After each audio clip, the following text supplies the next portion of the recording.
Hello everyone and welcome to Metro Matters. I'm Mary Sitt. Metro has a huge system, 1,285 square miles that extend beyond the city of Houston. How does Metro keep this system safe? How does it make sure customers have a safe ride on buses and rail? Here to answer these questions is Tim Kelly, Vice President of Safety. Tim's been with Metro for 30 years. Tim, thanks for being with us. Great to be here.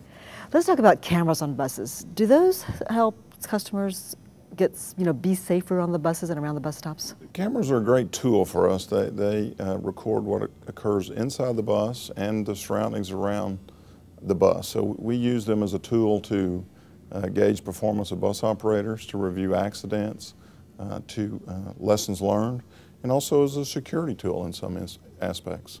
So do all the buses have cameras? About a third of our buses have cameras today, but that's growing every day. As we get new buses, all the new fleet will be delivered with cameras. What are some tips for passengers? How can they be safe standing at bus stops and actually riding the bus too? Well, the real key that we ask all of our passengers is, one, to be aware of your surroundings and be responsible for yourself. If you can, wait for a bus in a well-lighted area. Most of our customers feel very safe when they're on board our vehicles, both buses and trains. It's that time when they're at bus stops, and it's just one of awareness and who's around you. Metro also has its own police force, right? Yes, we do. Tell me how big that is and how are they assigned different beats? There are just under 200 officers assigned to the Metro Police, and they are divided across our service area to cover both buses and trains, and they're largely targeted where we have concerns from our customers and our bus and rail operators. Okay, so they could be set anywhere. You never know where you see a police officer, and that's really part of the message. The person sitting next to you on a bus or a train might be a police officer. Because you have some undercover cops That's too, correct. right, on the buses. Tell me about the anti-terrorism training. I know that the MPD, the Metro Police Force, has gone into different types of training. What do you learn and what are they doing? I mean, we pay a lot of attention to terrorist incidents that occur around the world, and transit is frequently a target. So the Metro Police are dedicated to focusing on that, to looking, training specifically to be aware of it. But the real key in terrorism prevention is our customers, and we want them to be aware of their surroundings and report anything suspicious. And as you'll see in some of our materials, if you see something, say something. Okay. And something that most people like to see are dogs. We have canine officers, right? We do. And are they special kind of dogs that are? The canines primarily are bomb detection dogs. Again, we want to keep our system safe from a potential terrorist attack. And just the fact that they're out there invisible, they are a deterrent to that kind of activity. People do love the dogs, and they make people feel safe, and our employees just as well. And so they're a visible part of our overall security program. And you sort of have specialties for the dogs, like some of them are bomb-sniffing dogs and some are drug-sniffing dogs. That's right? correct. They're all trained in patrol tactics, but some are bomb dogs and there are some narcotics dogs. And I understand they speak foreign languages. That most of their commands are in foreign languages. That's correct. So that someone else won't just automatically say something to the dog. Right. So you don't give commands in English, it's in French or some other language. Yes, German and there's a unique bond between the police officer, the handler, and the canine, and they do have their own unique commands. You know, these days, everyone carries a cell phone. I mean, it's just everywhere. Can you give us some tips on how to be safe with the smartphones, which can cost hundreds of dollars? Well, smartphones are valuable. It's a handheld computer, essentially, and everybody has them. And we want people to be safe with them. They are targets for theft, not only here, but at transit across the country. We reach out and communicate with our peers and safety and security folks at other systems, and they have been a target. So we want people to really be aware of how they're using their phones. For instance, don't stand at the door where somebody might could grab your phone and run away. Just protect it. Again, I've done that. I'm sense. on my phone and I'm right by the door on the rail. That's not good. It's just common sense. Be aware of your surroundings. Don't let somebody use your phone. But the other key in safety with a cell phone too is I remind our customers that pound MPD on your cell phone is a free call to the Metro Police dispatcher. Oh, that's so if good you're to ever know. in need, and certainly 911 is your first choice, but a direct call to the Metro Police dispatcher is a free pound MPD. Now, you know, Tim, before you became Vice President of Safety, you were Assistant Police Chief. That's correct. Right, of MPD.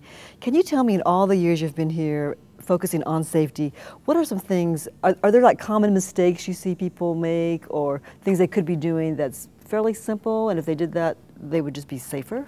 I think the unique thing from Metro's standpoint is that we focus on safety for our customers. And we say safety, that is their own safety, trip and falls, safety on board buses, their security while on personal safety and security. And again, it's an individual responsibility. We want people to be aware. We think we have a very safe system. We want people to communicate with our operators and other employees if they see issues, whether they're security concerns or safety concerns, because we're going to work to address those issues. We try to keep very clean facilities that are well lit and that send a message of a safe system. And I rarely see a dirty bus on the street, too. We wash these buses, they go through bus washes every night, is that right? Buses are cleaned inside and out, and again, that part sends the same message that there's ownership to the system, and we want our customers, like our employees, we're very proud of our facilities. Okay, we need to take a little break right now, but we'll be right back to find out what Metro is doing to promote safety along the rail. Metro is building a light rail line opening in December and 2 more next year, so stay with us.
We're powering possibilities, and in Houston, we're moving at the speed of light. We've been talking to Tim Kelly, Vice President of Safety at Metro. Tim oversees safety in our entire system, and that includes safety along the rail and along our trains. This is important because Metro is going through a huge expansion. The North Red Line opens in December, then the East End Green Line and the Southeast Purple Line next year. Tim, what are some rules around the rail people should know? First of all, the trains are very quiet. They weigh about 50 tons, and though they can go pretty fast, they don't stop quickly. So we want people to be very aware of the tracks and the trains as they're going. Really simple things that you're taught in kindergarten. Stop and look both ways before you cross the street. Stop, look, and listen. Cross at designated crosswalks. The environment on the extensions are much different than downtown, where we have crosswalks every block. We may not have that in some of the extensions that are under construction. So we want people to cross at designated crosswalks, stop, look, and listen. Now we've had a campaign in the schools, elementary through high school, on teaching kids how to be safe, because there are lots of schools along the North Line. Can you tell me a little bit about the campaign? Well, you know, school kids are a vulnerable population out there, not just from trains, but from pedestrians and cars. So, you know, Metro's invested a lot of time and effort to go out to all the schools in the corridor, not just elementary, but middle schools and high schools, with a unique message about rail safety, pedestrian safety, and it's very well received by the students and the parents. And the program, I think, is called Think Rail, and we've got a wonderful video that Metro had produced. Can you tell me a little bit about that? It's a great video. It's animated, and again, it's well received by the kids, and we get a positive reaction from it. Okay, so let's take a look right now. It's called Open Your Brain. This is a train. Open your brain. This is a train. It's fun. It's fast. It's made to last. It's 50 tons of steel and glue, and shiny cars headed right for you. So open your brain. This is a train with rails to feed your need for speed. Hop on, take a ride anywhere you want to go. But there's some stuff you have to know. So open your brain. This is a train. It hardly makes a sound as it travels around town. Watch for signs, do what they say, or you could have a horrible day. Open your brain. This is a train. Stay alert. Don't be surprised. Use your eyes. Keep away. Stay off the tracks. And every minute, watch your back. Open your brain. This is a train. Help keep it safe. Help keep it fun for everyone. Don't mess it up. Don't trash it out. And please don't make us have to shout. Open your brain. This is a train. And one more thing that you should know before I stop and let you go. You can beat an egg. You can beat a drum. You can walk, you can run, you can spit out your gum. But don't ever even try to beat a train. Open your brain. This is your train. All aboard!